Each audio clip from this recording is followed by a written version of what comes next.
Hey guys, Jason Bentley here, the ranger at Ligon Outdoor Center, welcoming you back. Today we are in the conference center, this beautiful facility here at Ligon Outdoor Center, owned and operated by Genesee Intermediate School District. We are going to share some survival information with you, some basic survival skills. Well, what does that mean? Well, when you go into the wilderness, you have to be prepared. So what are your basic needs? Well, they're the same things that almost all creatures need. We need air. Right? Everybody needs air, but we do not have to remind ourselves to breathe. I don't have to tell myself, okay, Jason, it's time to breathe and take a breath. It just happens naturally. We need three other basic things, just like all other creatures, to survive. And they are what? They're water, one is food, and one is shelter. So we can get by without water for about 4 days, 5 days maybe if we're lucky. Usually about by the third or fourth day, if you don't have water, your body starts shutting down, you start dehydrating, your brain doesn't work right, your system is starting to shut down because of the lack of water, and you start making bad decisions, which gets you in trouble even more. Food, a big guy like me, believe it or not, I could probably go about a month, 4 weeks without eating. Water 4 days, food 4 weeks. And then shelter, depending on the type of weather you are in, maybe up to 4 hours if you are in extreme weather, or less. If you are in extreme cold conditions or your extreme hot conditions, your body can start shutting down. But before you even go into the woods, you need to be prepared. And when I go to the woods, I take a map of the area and I take my survival kit, just in case I'm separated from everybody else. Before I leave home, the most important thing that I do, whenever I'm going into any wilderness area, even here at Ligon, I tell my wife when I'm going to be back. If I'm going to be back in the woods at Ligon, I tell somebody where I'm at and how long I plan on being gone and when I plan on coming back, just in case something would happen, I would get hurt, somebody would know to come find me. I'm going to get out my kit, show you some of the things that I have in there, maybe give you some ideas on things that you need to have ready if you're going to make a trip into the wilderness. Okay friends, I'd like to show you what I put together in my survival kit. Again, when I'm going into the wilderness and I need to plan and prepare to have items to meet my basic needs, to give me water, shelter, and food, I carry those things in a survival kit. They can be as small as a bandage box, really tiny, or as large as this waterproof case that I carry with me. And I have all my basic needs in an emergency. If I don't have any other supplies with me, I still at least have my survival supplies to meet my basic life needs when I'm in the wilderness. And I'd like to just share a few of these things with you real quick. Again, I recommend a waterproof case so your stuff doesn't get ruined if it falls into a river, if it gets rained on, if you have snow in it.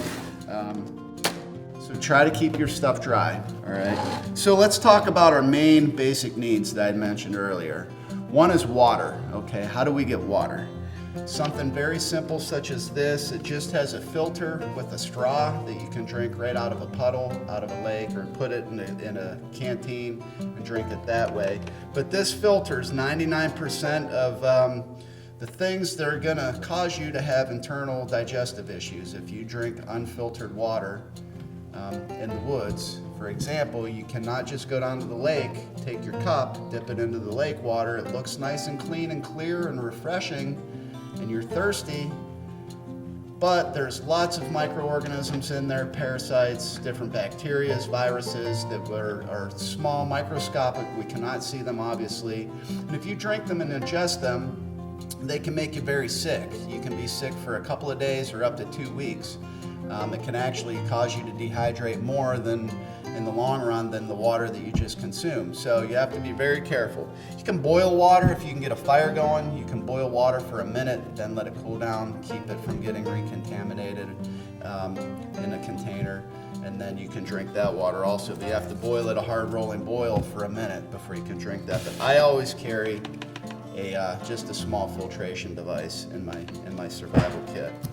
And I also carry a little metal cup in here. It's like, Ranger Jason, why do you need a metal cup? Well, in the wintertime when it snows, I can put snow in here and melt it. Even the sunshine on a sunny day will melt snow in this metal cup, or you can hold in your hands, or set it by a fire again if you can get a fire going. That'll melt snow down. which is a lot easier on your system. The other thing we talked about is shelter. Now, if you're out and you're camping and you're prepared to be in the woods, you probably already have a tent with you, or at least a tarp of some sort as camping. But in my survival kit, I carry extra shelter, and I have two examples of shelters. And they're emergency blankets, and that's what they're meant for, to be used in an emergency. Two different kinds here. They're rescue sheets. They're basically designed to reflect your body heat back on yourself, keep the elements off you. They will keep you dry. They'll keep the wind off you, but they're designed for you to reflect your own body heat back on top of yourself. I take a few basic items of food in my survival kit, and nothing fancy. A couple of chocolate bars. Is this going to help me survive and maybe an extra week? It could buy me an extra week. Just a couple of extra chocolate bars and a couple of granola bars. I have some fishing items in this little tin. There's some hooks, sinkers, a few little bobbers. I also have some extra hooks and fishing line wrapped around this cork, and it doesn't take up very much space, as you can see. I carry a few extra pieces of fishing line in here that I can use for fishing line, or I can also use them to tie things up with, very strong. It's like a little tiny mini piece of rope. If I need to lash a couple of sticks together or something, I can use this in an emergency. Or I can just tie this fishing line, or this fishing line that's underneath this electrical tape, onto a stick, find a worm underneath the log, and maybe be able to catch a fish. Compass doesn't do you any good if you do not know how to read a compass and use a compass. So just putting a compass in there doesn't do you any good. You have to take the time to learn how to properly utilize this. And a map of your area. You have, like, when you're at Ligon, you have the Ligon map. If I'm in the Porcupine Mountains, I have a Porcupine Mountains wilderness map. Isle Royal, if I go to Isle Royal, I'm taking a map of the island. So have a map of the area that you plan on being in, have a compass, know how those two things work will help you find your way. Signaling devices.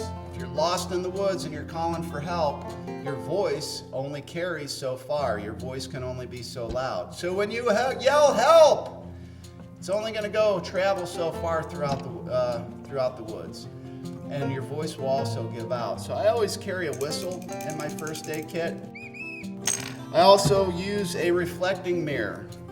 If somebody's a long distance away and I have the sun, I can reflect the sun over to where that person may be standing just to get their attention and keep flashing a light at them. Keep flashing a light. This will carry for miles. You can signal boats out at sea, you can signal airplanes, you can signal people a long way away just by using a mirror.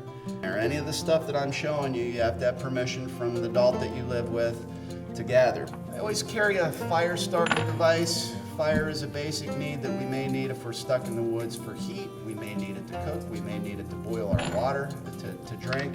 So I carry multiple sources of fire starting. I carry just simple waterproof matches. I carry a few pieces of birch bark that are quick, dry tinder that's easy to get a fire started. Cardboard that are soaked in paraffin wax. I'll carry a lighter with me just in case, but these lighters wear out, they go bad, they go dry, so I don't trust them. I always have an extra one in there. I started in Boy Scouts, 12 years old. We were allowed to carry pocket knives around, and you had to go through the training and properly know the use of a pocket knife. So don't just go grab any old pocket knife, but I carry one in this survival kit. Why? Because I may lose the one that's in my pocket or the one that I carry on my hip. Okay? And I never go into the woods without a pocket knife.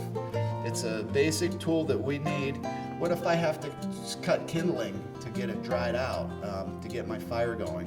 What if I have to, if I'm lucky enough to catch a fish and I have to clean that fish up to be able to eat it? I want to have something to help me cut it. So I always carry a pocket knife. Anyways, this magnesium here, if you scrape off some of the magnesium into a pile and use the flint, it will spark. So flint and steel, basic flint and steel. That I carry. Be prepared and have a basic first aid kit with you. If I'm going up north to do any type of recreational activities, I'm going to be away from emergency response, I take my first aid kit with me. This is a pretty good size one. It has a lot of stuff in it. They make first aid kits that are as small as this tin right here, just some Band-Aids and basic supplies. So always take some extra first aid kits with you when you're going to be spending some time outside. So just another little tip of survival. So those are some basic things that I carry in my survival kit. Remember, everybody's survival kit's different. You need to have permission from your family to be able to put your survival kit together and, you know, practice, try out a few different things and see what you might have laying around. If you're like, okay, we were gonna take a trip camping next week and we're gonna do some hiking, and I want to put together just maybe a little kit this size. What basic needs can you fit down into a tin this small? Or what basic needs do you have available around your house? So talk to your parents, talk to your family. Again, get permission. Don't just go out and grab a bunch of stuff that you don't have permission or you may get in trouble putting together. But practice. Always practice before you're going into the woods, and be familiar with what you're using. Familiar with your items in there and know how they work and how they don't work. So just a few basic survival tips for you guys. I hope you learned something with preparing yourself and getting things ready to go and to be ready to make a trip in the woods. Stay tuned for some more good info. So, thanks for viewing.